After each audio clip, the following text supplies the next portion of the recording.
always, we'll start with a land acknowledgement, which Ricky Stewart will do for us this evening, and then really spend most of the meeting focused on our action that's coming up for June 1st to 7th, giving you some final details and just trying to get us rallied and excited about what's to come. And I'll just maybe hand it right over to Ricky. Thanks, Louise. So I want to talk about something that is that's I've just learned about recently. It's only a couple of years old. It's called the Reciprocity Trust, and it's sort of in the spirit of Seniors for Climate wanting to act on our commitments and our beliefs. And this is a project that was started by thank you. That was started by a group of people who have worked for a long time with Indigenous nations, and who thought that we should be giving back as settlers. We should be giving back. We have the privilege of living here, and we, in many cases, did not really respect the treaties in terms of the advantages that living here has given us. So these people who had worked for a long time with Indigenous nations set up this reciprocity trust. And at first I was really quite skeptical about it. Is this another do-gooder thing?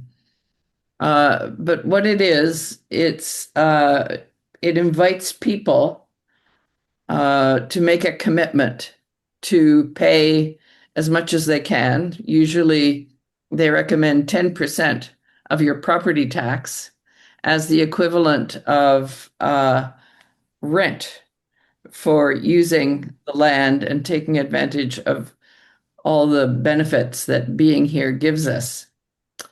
And the communities, it's locally based. So here on the southern part of the island, there are about 6 Indigenous nations, and they are the board of directors of the trust.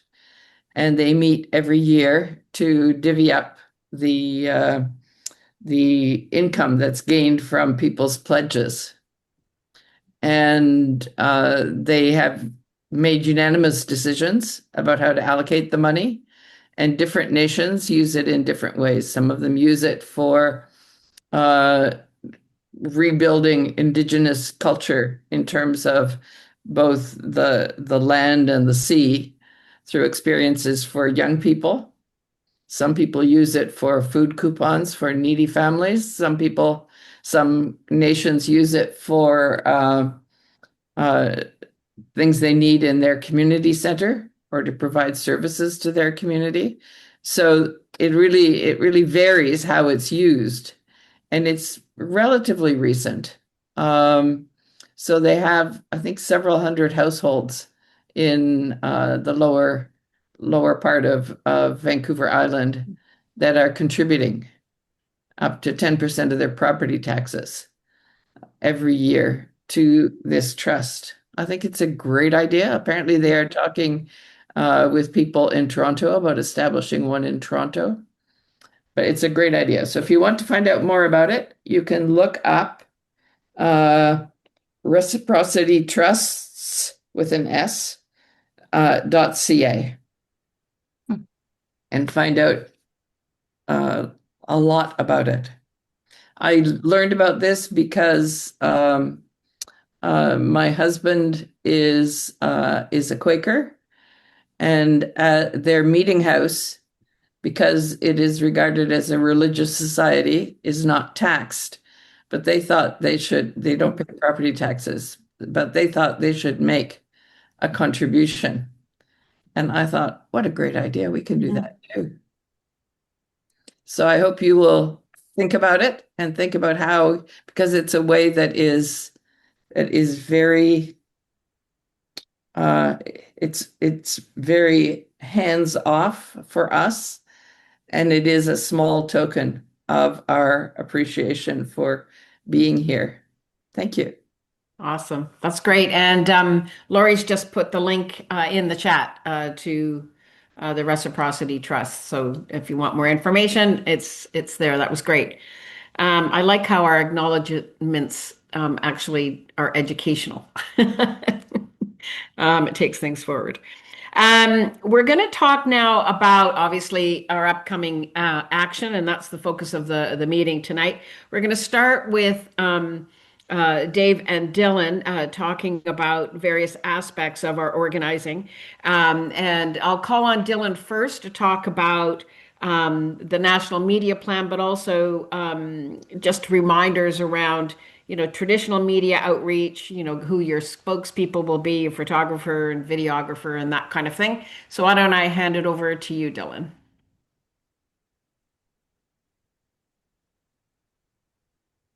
You're here. I am just needed There to you are. find Yes, my way to the that's it. unmute button.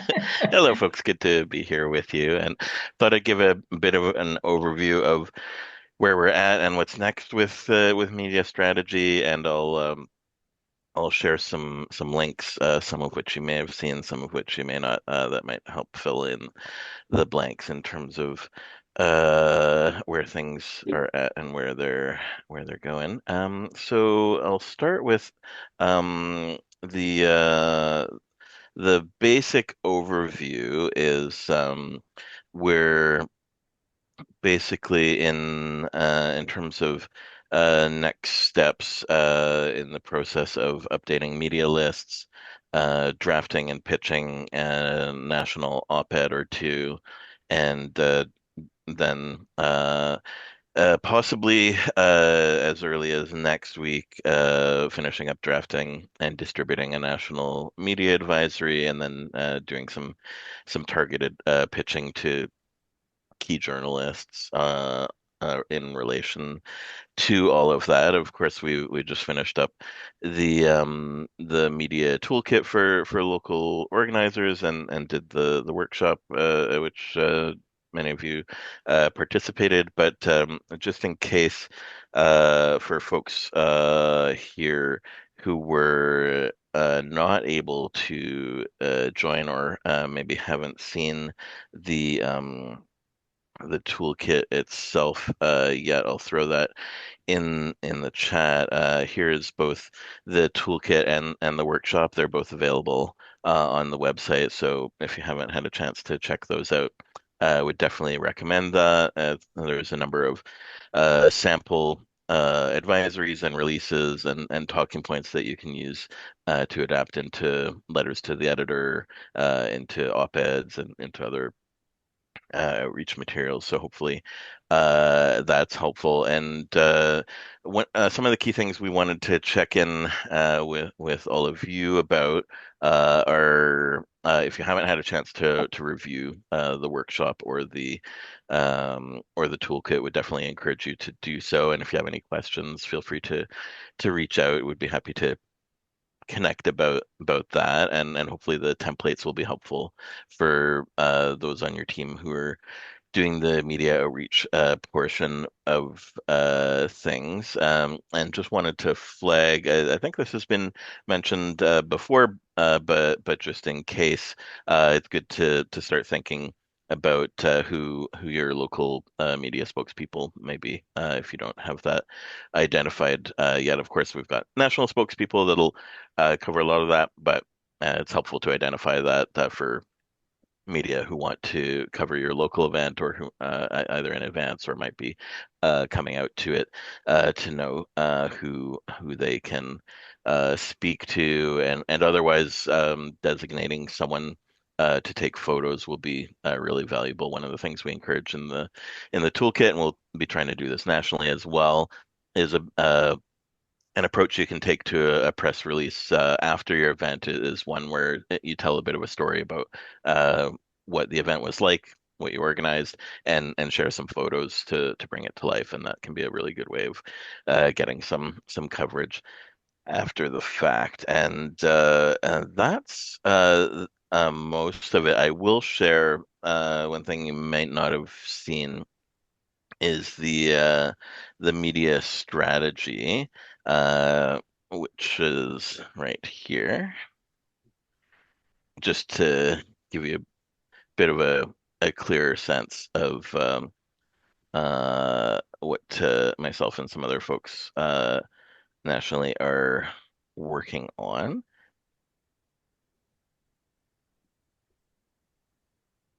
And that may also give you some ideas for local stuff, but gives you a bit of a sense at the end of it of the timeline, as well as the other pieces, as well as goals in terms of how much media coverage we're aiming to get based on past days of action and that kind of thing.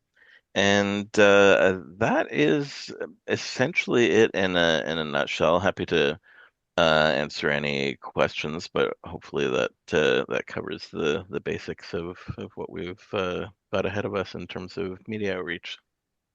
Okay, I do have a couple of questions maybe that Mhm. will help folks, Dylan. In the past, we've created like an Excel, a Google Excel sheet, where people put in who their spokesperson would be in case the media is contacting the national part of it, and Yeah. you want to direct them. So are we planning to do that? Yeah, I think that Um, would be great, actually, and I can start that. okay, so anything like that where we can track what people are doing. Um, uh, anyway, so yeah, so that would be important. And then in terms of the media, social media toolkit, have just making sure folks are aware that there are like pre-prepared social media materials and everything in the kit. And if you hadn't seen that, then Lori just posted that little comment about how useful they are. And I just wonder, is there anything you want to say about those, Dylan, in terms of I don't know, adjusting content or usability, anything that you want to make sure we know about? Yeah, so I guess firstly, we're sort of handling traditional media and social media sort of as their own thing. So the workshop and toolkit that I just spoke about is focused on traditional media, so newspapers, TV, print, radio, all that kind of thing. And there's also the work that Jordan's been taking the lead on in terms of the social media kit, and there's the workshop that's coming up on Thursday as well for folks who are interested and able to participate in that. So that's looking at the Facebooks and Blue Skies of the world and all of those kinds of things. And yeah, recognizing many of those platforms are not barrier free, and that's okay. There's a role for everyone, and if you personally excuse me, find navigating social media challenging, that's okay. It's the kind of thing where you can identify someone on your team, and as long as you've got at least one person who can be posting, then that's fine. Or you can send photos our way at National as well, and then we can figure out posting them too. But hopefully, with the folder that Lori mentioned, part of why that was put together was to help folks who are uh, uh, maybe finding the sharing of some of the stuff on the social accounts challenging. So hopefully it's a little Okay. more accessible. Okay, great. And that workshop's on May 14th. Yeah. And I think the reminder about that's already been sent out. So that's a couple of days from now. So if you want to get more on that side of it. So you're good, Dylan. I should pass on to Dave now to talk about evaluation and how many folks we think will be hosting events, what we know at least about that right now. Thank you, Louise. So, for those of you who have participated in our events in the past, the evaluation that you're going to see being distributed is virtually the same as what we've done in the past, with one or two exceptions. We're interested in the number of people that have helped you out, and an approximation, not an exact count, but an approximation of how many hours they have contributed to organizing the event. And since this particular event is focused on breaking through the climate silence, we'd like to get, again, a rough count of how many conversations that you've actually had. We'd also like to know, and this is for purposes of writing grants, what kind of cash outlay you've made. So the, uh, the people who receive grants like to know that we have actually contributed something, and we know what the national team has contributed in the past, but we don't know what the locations are. So again, an approximate number of how much cash you've actually put into your event. And the last thing that we're interested in is whether you have attended any events representing Seniors for Climate. So whether it's just a number, if you don't recall all the names would be good, but otherwise the numbers again are good. And I want to emphasize too, the people who are in larger locations usually have a lot more people assisting. And so it may be a little bit easier for them. For the people in smaller locations that only have one or two people organizing, don't sweat it. Okay, just do the best that you can.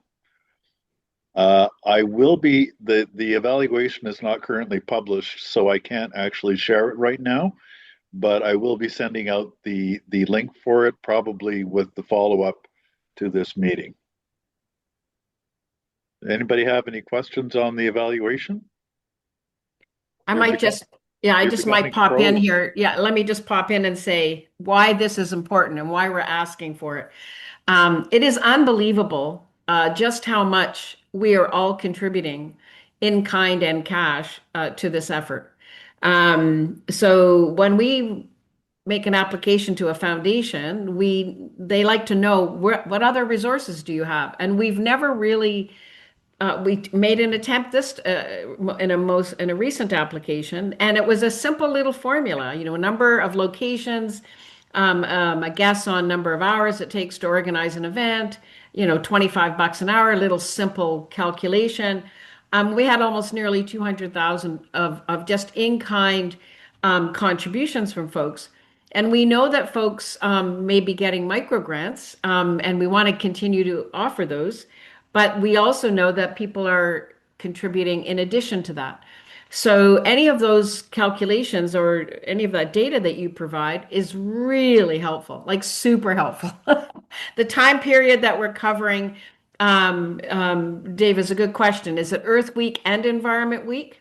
I would say yes. If you have events in 2026, let us know. You maybe when you fill in the form, you could say Earth Week was this and maybe Environment Week was that.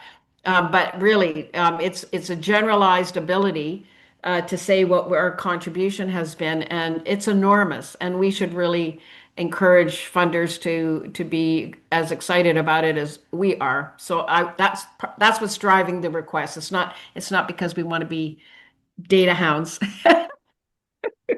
Sorry, Dave. I just wanted to make sure folks knew how awesome our contributions are and how valuable they are in an application.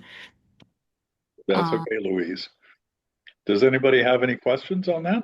I have a question, but I don't have my chat hand up. Is that okay?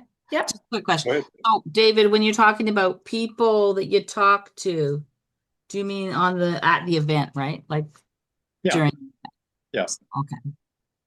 Because I talked to people about the event, about trying to help plan the event with me and committing to be there with me, and we'll have our usual just few little scan members there. But yeah, we're hoping to be there on the lunch hour kind of time. But we have a Fridays for Futures group that does every Friday at City Hall.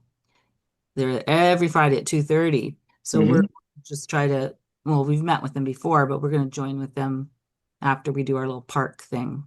But That's great. Yeah, the it is weather great. is good. I see Janet has her hand raised. Yes, I'm from Scan Guelph.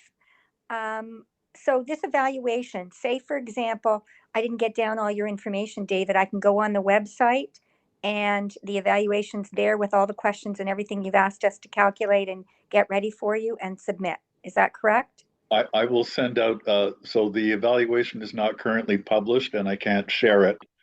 But I will publish it either later tonight or tomorrow and make sure that the link to it is included with the note that goes out as a follow-up to this meeting. Okay, and so everything you told us, we need to calibrate all that stuff and send it to you after we look at the evaluation. I like that term, calibrate. Yes, Yeah, thank you, yeah. Jan. Don't sweat it. No, no, no, Don't- no, no, no, I right. won't sweat it. I won't sweat it. Okay. Awesome. Penny, Patricia, and Ricky, and then maybe we'll move on a little bit further. Go ahead, Penny. For several weeks now, we've had a Seniors for Climate table at the farmers market. And of course, there are conversations being held at those. Is that not to be included? Is it just Earth Day and Environment Week?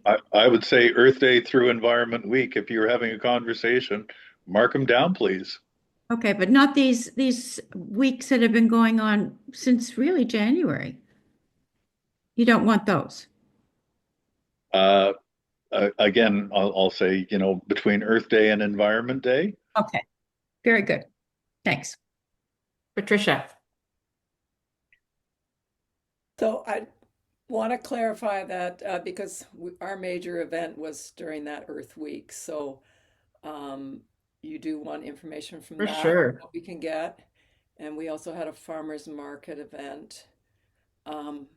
Okay, and so we had lots of conversations at the farmers market, so Awesome. that'll be okay. And then I really don't know how much we're going to be able to do the first week of June because of various circumstances. So people away, but we'll see what happens.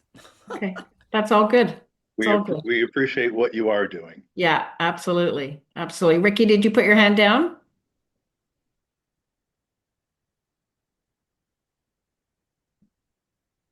Yes, my question was answered. Thanks. Okay, awesome. Okay. All right, so Dave, you were also going to talk about numbers? I am. So I as my role as a project manager, I like numbers, and so I have been keeping track of some. So we have so far 30 events that are on the map. We have 7 that are in the planning stage. We have 5 that are in the concept stage. And we had 4 that participated just on Earth Day. So it looks like we're looking around 45 or so, 49 if you include the Earth Day events. If I'm adding that, 42, 46, including the Earth Day events. There's still a significant number of locations that I have not heard back from. I wrote every location, and I have not heard back from quite a few of them. And so what happened last year was in the last 2 weeks before the Draw the Line event, we doubled the number of locations that we had. And I'm wondering if that's going to happen this year. But that's where we stand with those numbers. I also wanted to add in that the petition that we created is actually the written petition is on the website right now. And pardon me, I got an update on the petition that we now have the required 5 sponsors for the petition, the electronic petition. And Katrina Gould, who is an MP, just has to accept it. And then it will be live for 120 days. And that timing takes us to just before the fall session. Yeah, the fall session of Parliament begins. And so it'll be, I think, very appropriate for the petition to be presented at that point. My last thing that I want to mention here is that Indigenous Climate Action is having a webinar, and I'm just sorry, folks, here it is. No.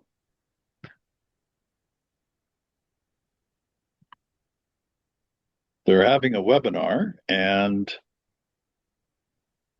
okay, here it is. Forgive me.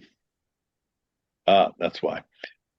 They're having a webinar on June the 1st at 3 p.m. Eastern Time, and they would like to get as many people to attend this. They're one of our endorsing groups. They have supported us in the past, and I think it's a very good idea to be able to support them. I'll be putting the link to the registration into the chat. And so if you can attend this, I'd very much appreciate it. And I see Susan has her hand up. Yep, and Liba. Susan. Okay, thanks from London here. I just was asking about the question of the petition. So you mentioned the online petition, getting the sponsors in so people can soon start signing up to that. But we did print that one out that is on the toolkit, and Yep. we had it at our Earth Fest, which was Earth Week here in London. So we've got about 6 or 8 pages filled. So we're having a meeting tomorrow with our Liberal MP Ariel Kayabaka here in London. So we were going to give her the petition, but should we wait on that? It's up to you. But So what we heard from is people it was a little bit different, that petition, or exact same? it's exactly the same. So no, it's not the same. Someone's shaking their head. But I don't know. We were going to give it to her. So at least it's like a heads up. I really don't know even the process of what she'll do with it. I mean, she actually is, her job in Parliament is procedural stuff. So I'm sure she'll explain all of that to us in more detail once we do give it to her. But Okay.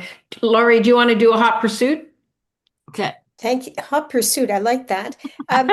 Yes, when we were working with our MP here, who is very sympathetic, we were talking about Youth Climate Corps or Youth Action. He suggested that when you do a paper petition to the federal government, there should be 30 signatures on one of your sections, so divide it up so that you have your first page and 30 signatures and your first page and 30 signatures.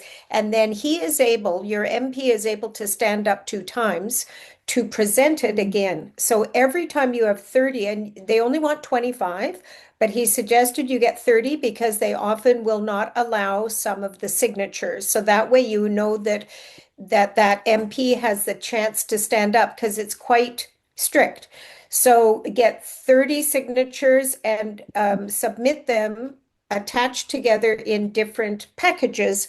And that MP, if they are a good MP, will stand up and present at different times. They can be a month apart, they can be a week apart, but they have the opportunity to present a petition, which gives them more time, and they get in the Hansard.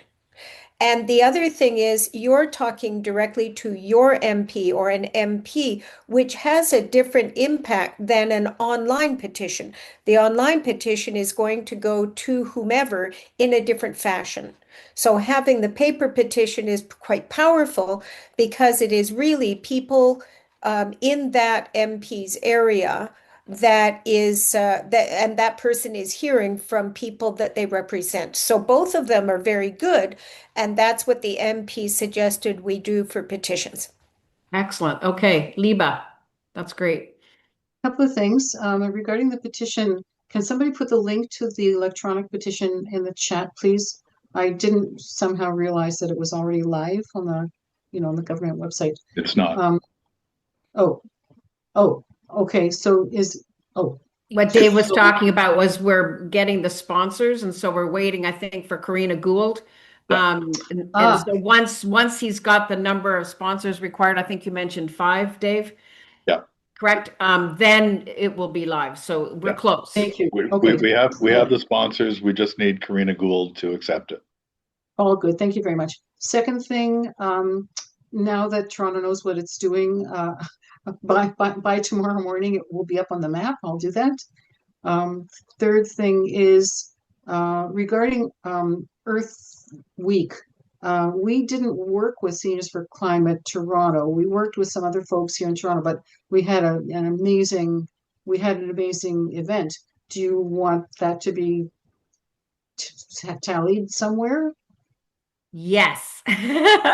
So one of the 4 questions Dave mentioned is to let us know when Seniors for Climate is present at another group's event because Okay. we're getting lots of those invitations, and we need that's a presence, that's a participation, that's an action for sure. So yeah, let us know. Yeah. Okay, super. Good questions. May I jump in now, Dave? And That's the end of my section, Louise. perfect. I got a couple of things. So let me just follow up on all this talk about data. You all know that we do have small micro grants that we've made available to folks, $200 per location. For the hubs, we have, I think, 3 hubs. There's 500.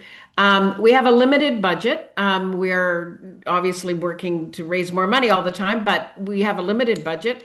And so we're going to do it. We just want to let folks know, don't forget, this is available to you on a first come, first served basis until we spend $5,000. And so when the $5,000 is gone, then we can't really do it. But we've never really hit more than that in requests. I'm pretty sure, if I recall, not our budget, but our actual expenditure, and Pat can confirm. So we all should be good. But you do have to provide evidence for your request. And so we submitted invoice. Yep, Pat's going to do the hot pursuit there. So Pat, do you want to let folks know how they do that part of it? Yes. What you need to do is send me a copy of the receipts. And it's patw@seniorsforclimate.org. And I need to know what email you would like your e-transfer to go to, because these are being done as e-transfers, not checks. So it's the invoice and where to send the money and what the location is, please. And our follow-up email post Environment Week will have all this information in it, obviously. But Yeah. And it's a simple process. It shouldn't be too onerous on you. Okay, Okay. any questions on that?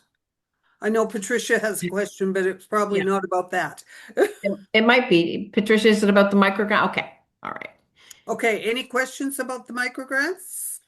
All right, well, if you have questions, you can email me too. I have moved. It's been a crazy couple of weeks, but I'm now got my internet back on, so you can send me stuff. Okay. Patricia, you have a question? Back to the petitions. I have a question about number of signatures. So 1, 2, 3, 4, 5, 6, 7. There's only 8 signature places on the paper petition. So we had these at our 2 events during Earth Week. So we've double-sided this, but I know Lori said something about 30 I think, signatures. I'm sorry, I need to whatever that is again. There's supposed to be a second page with the same thing. It just has the whereas at the top. The federal government is quite strict about petitions. So the first page has that big introduction and the whereas, we, the people, whatever. The second page has another part at the top, which is the bottom part of the front page, and more signature lines. And so Oh dear. sometimes they will reject the signatures if they don't come to the person who does these kinds of things. If it's not done the right way, they sometimes might not accept the signatures. So does our petition have follow-up pages? The follow-up page should have a little piece at the top and then about space for 20 signatures on the second page. Okay. So Dave, can we leave that with you and Dylan to check to make sure that like the paper version in the toolkit has a second page with the whereas at the top, and like how do we know what that template needs to look like, Lori? I can send Dave and Dylan Okay. samples of petitions that we've used in the past, I think. Okay. Is that okay, Dave? Yeah, and I've had some Dylan, experience okay. with these kinds of petitions before too. So Okay, take a so look. we will check the toolkit to make sure that it's correct. Okay. Okay, and just one follow, is there a recommended number of signatures we should strive to get? It, I it mean, I does don't know. say I don't know on how the, many. yeah, it does say on the federal petition site, the minimum Yeah, number of signatures.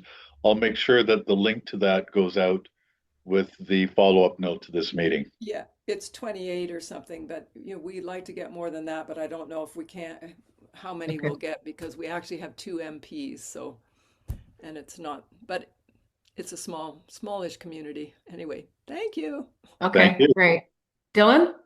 Yeah, one thing I've done in the past that can be a fun use of the minimum needed is if you have, I think the minimum is 25, and if say you have 50, for example, then you can deliver those to your MP in separate batches, and all you need is the 25 for them to speak to it in Parliament once, and so that can be a way of getting MPs to talk about what we're trying to raise multiple times, and that's worked in the past.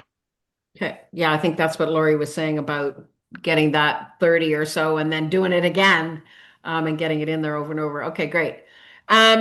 Just one little quick piece before we get the updates on events for Victoria, Toronto, and Winnipeg.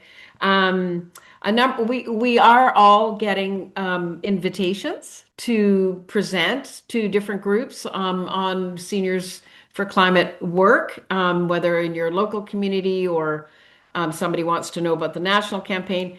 I just met with a graphic designer today who's in Nanaimo, who's volunteered to do us a template Google presentation so that all of you will have a nicely formatted with all the right colors and things like that, kind of have that look of Seniors for Climate.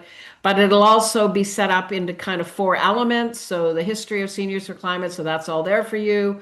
The campaign theme for the year, some information about climate change, and then template slides that you can actually talk about your local group, what you're doing, and what the story is. And those can all be reordered in any old way you want. So within the next few weeks, we should have a nice template that will be up as part of the toolkit. Okay, so location plans. Why don't we start with Victoria and Ricky? Okay, well, we have many different people in our group. Some of them are cyclists, some of them are dancers, some of them are talkers. And it's been very informal.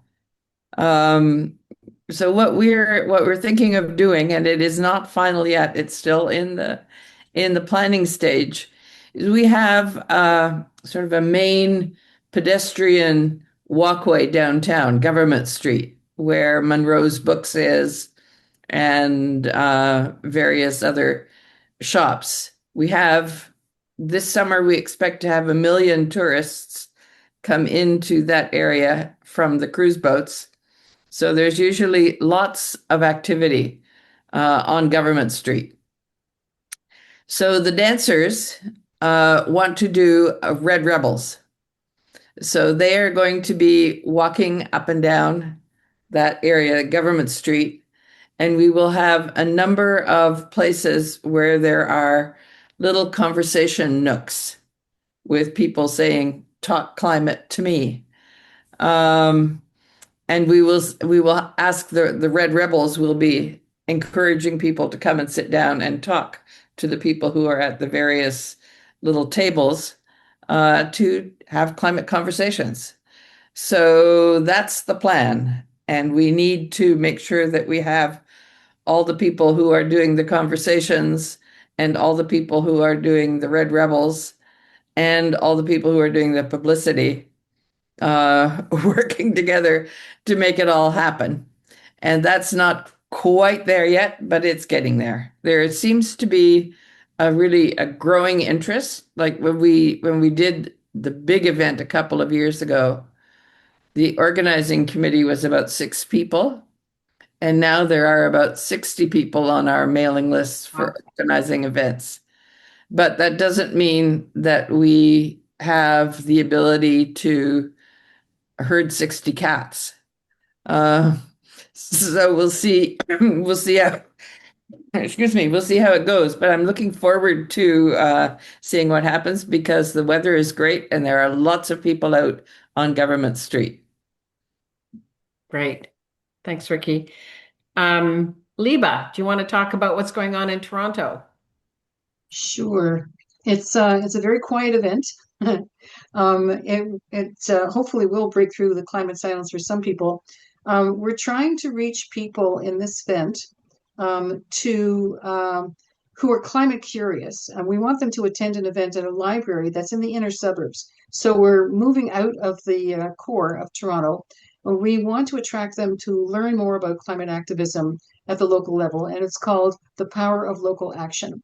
So we'll start the event with a keynote speaker, then we'll have a panel of representatives from involved organizations, and then a brief discussion. And then what we're going to ask people to do is to go to the tables that will have representatives from the various organizations and sit down and talk with them. And hopefully they'll walk away with a flyer, or they will have signed up for a newsletter or something. And then the final component is musical. A local musician is going to facilitate writing a climate song, and then we'll perform it together and hopefully film it for posterity and promotion. So this is working with Toronto Climate Week, and it's a lot of it is corporate, this Toronto Climate Week thing. But they asked us to, well, not that they asked us, but I mean we registered with them because they're the ones who will be promoting it, and they'll promote it very broadly. So the description that we wrote for them is the interactive event invites you to hear from people already engaged in climate action with an opportunity to meet with representatives of their organizations, et cetera, et cetera. And we say, who the hosts are in Toronto, and learn what we can do as individuals to affect change. And so we think that we're hoping that we can attract 60 to 100 people. So we won't be reaching out to the media, and we won't be, taking a gazillion pictures and so on. It's going to be a pretty quiet event, but we hope that we hope it'll work. I don't know if you want to see the poster that we used. We didn't use this year's Breaking Through the Climate Silence. We used something quite different. So it's up to you if you'd like to see that. Otherwise, that's my description. Awesome. 60 to 100 people is lots. Well, we'll see. Yeah. If yeah, that would be great. Yeah, it would be great. It would be great. Good. Thank you for that. Anybody have any? Well, I'll go to Pat first before we open it up to discussion. Pat, do you want to talk about what's going on in Winnipeg when you take your? Yeah. Yeah. Okay. Well, Winnipeg's hoping it's going to be a lovely day, but we got a rain day. So that's a plus for us. We are going to have a picnic barbecue in a park that's fairly local, like it's on Portage Avenue, which I'm sure most of you have heard of. And what we're going to do is ask people to come and talk to someone they've never talked to before. So it's going to be speed talking. You get 5 minutes to go and speak with someone you've never spoken with before. And then then there'll be a second question. You ask a second, and we're going to do that 3 times. And then we are going to have some food. Barbecued hot dogs and we're asking people to potluck. So people have already said they're bringing salads and that kind of stuff. And then we're going to, in Winnipeg, there's a group pulled together of 27 different environment organizations that are planning to focus on what's happening in the civic elections. We have an election in October. Our city council, other than 3 of the 15 members, is very non-climate inclined, if that's a polite way to put it.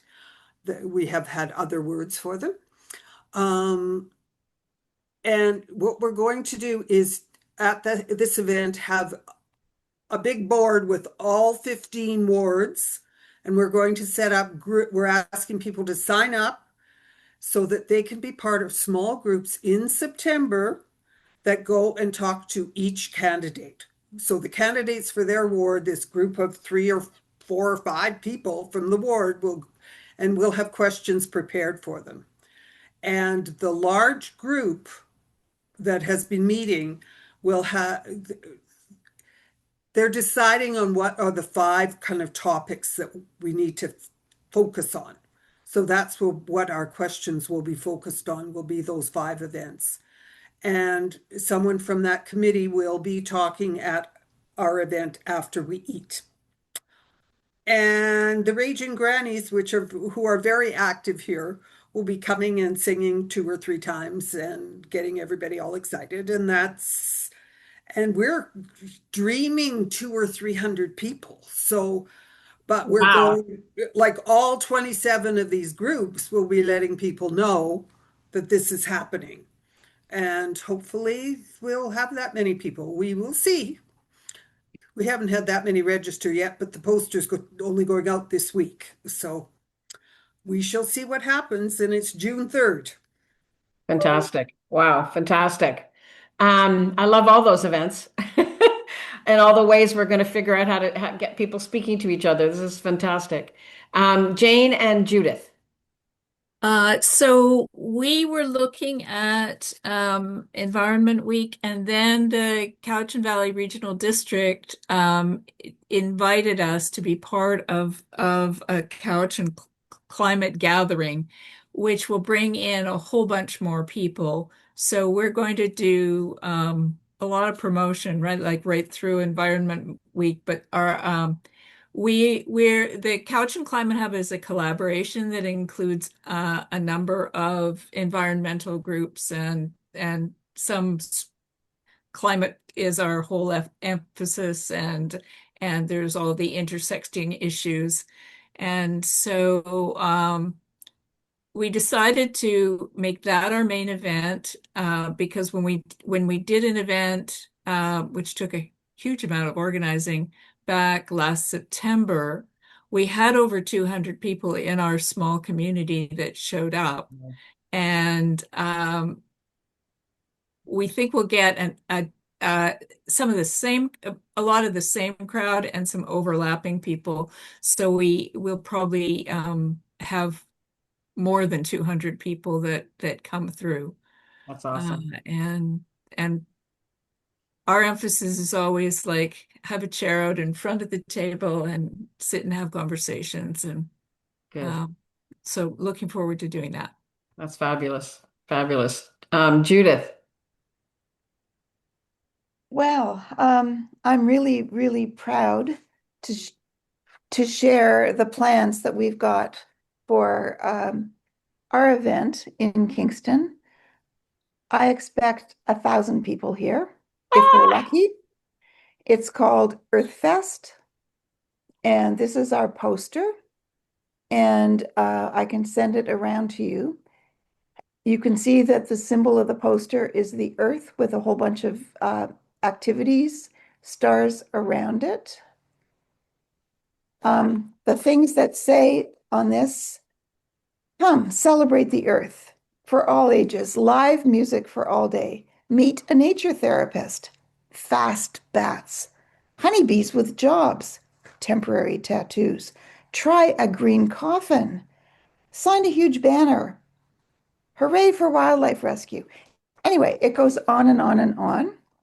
And I've got a list here that I can send to you of our participants.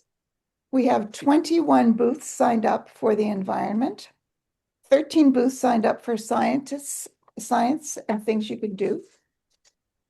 We've got 8 art activities and 3 art performances. We've got music for 7 hours throughout the day, and this will be held at Confederation Park, right across from City Hall. And I have been overwhelmed by the number of people who want to participate in this. Absolutely overwhelmed. I would be happy to to share how we did this. I've done other big events before, and I've created templates to be shared with other organizations. And after our event, and we report back to you how successful we've been, maybe Seniors for Climate will support a donation to Earthfest Kingston at gmail.com to provide a template to share with you how we have created this event out of absolutely nothing. Awesome. That's fantastic. It sounds like the Earth Fest Muriel Jarvis is organizing in St. Andrews. Yes, but it's quite different. We've been in touch with Muriel Jarvis, and ours is an attempt to create a whole new demographic supporting us. So we've gone with family-oriented events. What we've decided is that in the past, our SCAN events have been same old, same old, same old, same old everything. Same old speakers, same old attendees, same old white-haired people. And I've thought that what we need to do is to reach out to families, children, youth, and pitch this as a celebration, not an alarm call, because people don't want to go to events that are an alarm call. And yet, through this event, we will be pitching the concerns about climate at every booth. So, for example, we've got a bird booth, a bee booth, a turtles group, a monarch butterfly expert.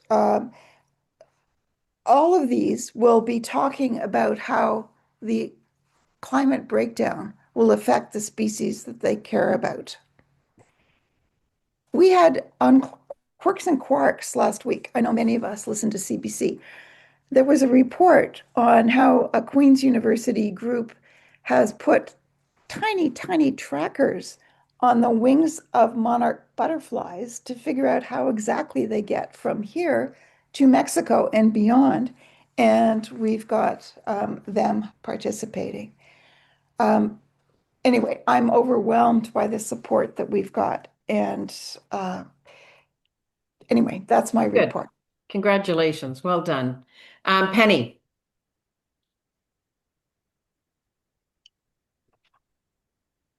Yeah, just waiting for you to, yeah, your mute is still there bugging you. It's not coming off yet. You're still on mute. I'm not sure why, Penny.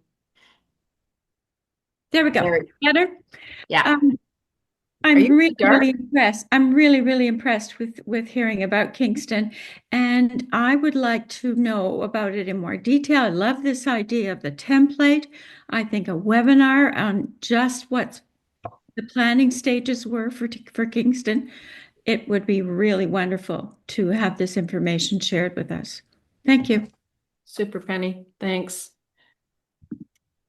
So we'll take that on for post event. Any other discussion around your events or questions that you have or supports we can offer you want to let us know before we wrap things up? I'm just looking to see if anybody's hands come up.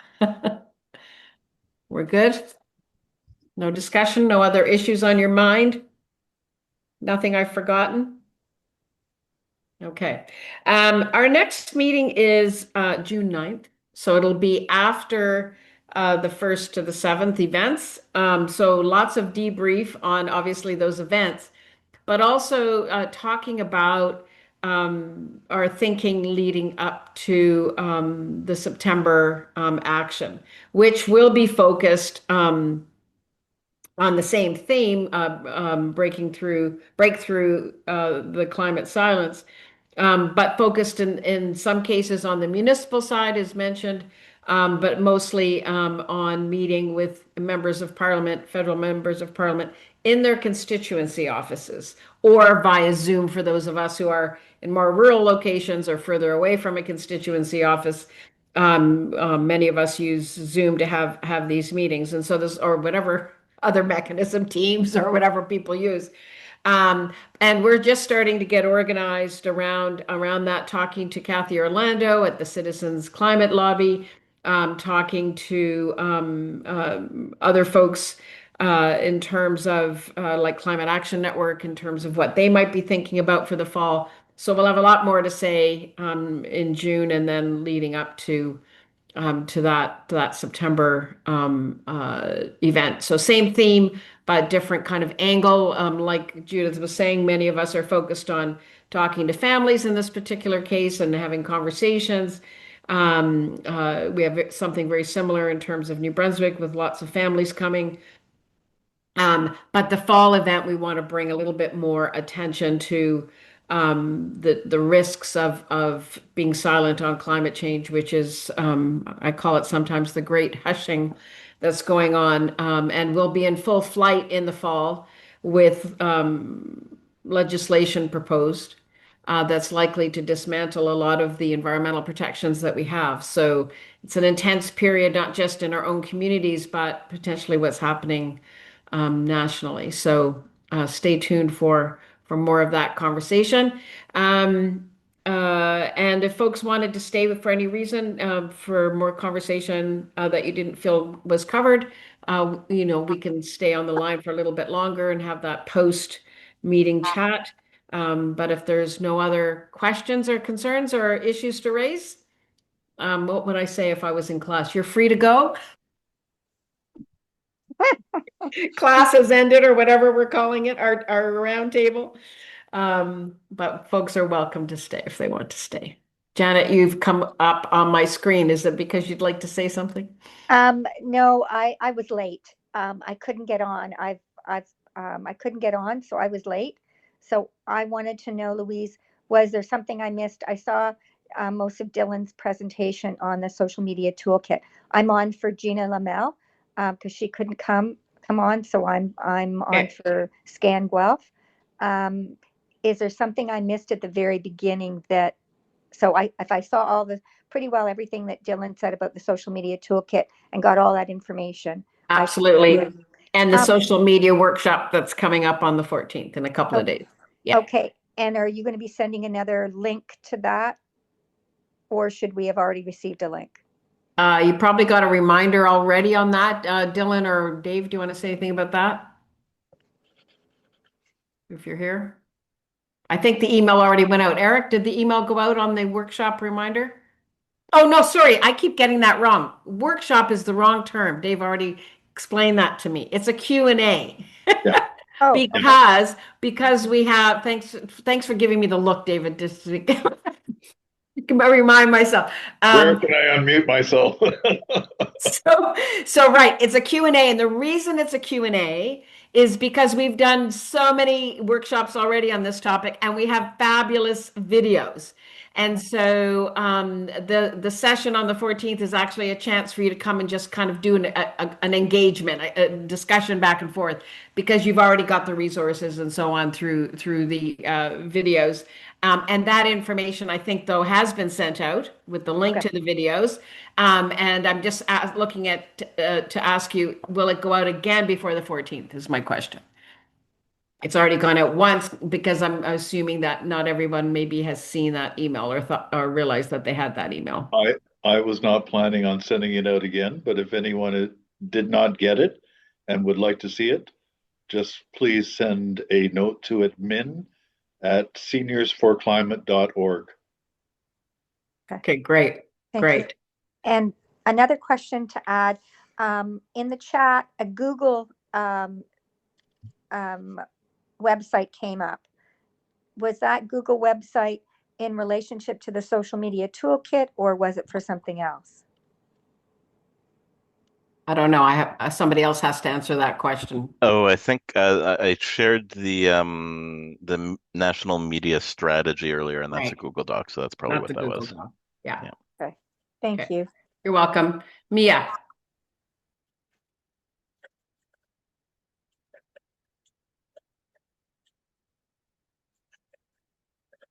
You just taking yourself off mute, Mia? Sorry. We're having a bit of trouble finding booths and people willing to come because there's so much happening around town anyway that people just had a fair before or just had a thing after. So I know now there is a bee booth somewhere. That sounded very good. We don't have turtles here. And is there any other suggestions of people they can give me to contact certain people for having booths down here? And where is here? Nanaimo. Oh, okay. Anybody on the BC side of things that can help Mia? But there must be birding groups or people who do birding and Yeah. master gardening groups too. Okay, master gardening, yes. Okay, that's great, yes. Yeah. I'm also going to ask the quilters to come, but they just have a big thing happening, so they didn't respond. And we have some people putting in windows and a solar person, and one person is going to do toxic trivia by 350.org. And any other things? Like, we only have 5 booths so far, and we need 5 more. Okay. Maybe Ricky's got an idea. Okay, Ricky. You're muted, Ricky. Yeah. The BC Hub is meeting tomorrow. Yes, we are meeting tomorrow. Good place to talk about this. Yeah, I'll ask them too. But I thought maybe people here had some thoughts to invite people to come. And the master gardeners are great. Yeah. Okay. All right. So somebody will follow up because they're having a meeting tomorrow. So that's good. You'll get the support that you need. We'll get you Okay. 5 more booths. Okay, thank you. All right. Dave? And then sorry, Ricky had her hand up. Do you No, still want your hand up? Yeah, No. I'm just, Okay. So Dave, yeah. I'm just wondering, is there a local emergency preparedness group that you could invite? Okay. Great idea. Yeah, or the firefighters too. Like that might be part of the same group, but with fire safe kind of stuff, because there's certainly rural folks in your area that probably need fire smart information. Okay. Yeah. That's very helpful. Thank you. Yeah. Anybody else? No? Everybody's good? Okay. Janet? Oh, there you are. Yes. Okay, one last question.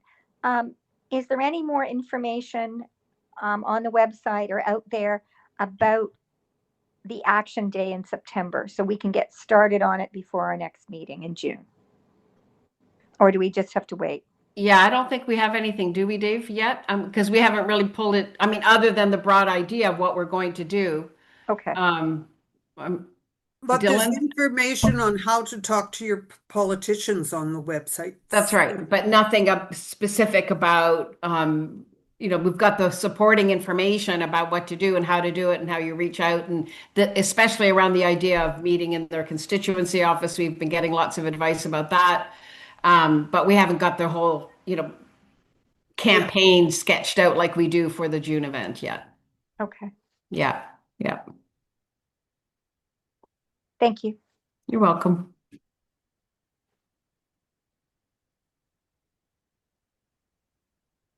Okay, we're all good? All right, everybody. It was great seeing you all. Night. Good night. Thank Take you. care. Everybody, Thank take care. you. Good luck in your events. Thank you Yeah. all. Yay. Everyone. Bye. Bye. Thanks, everyone.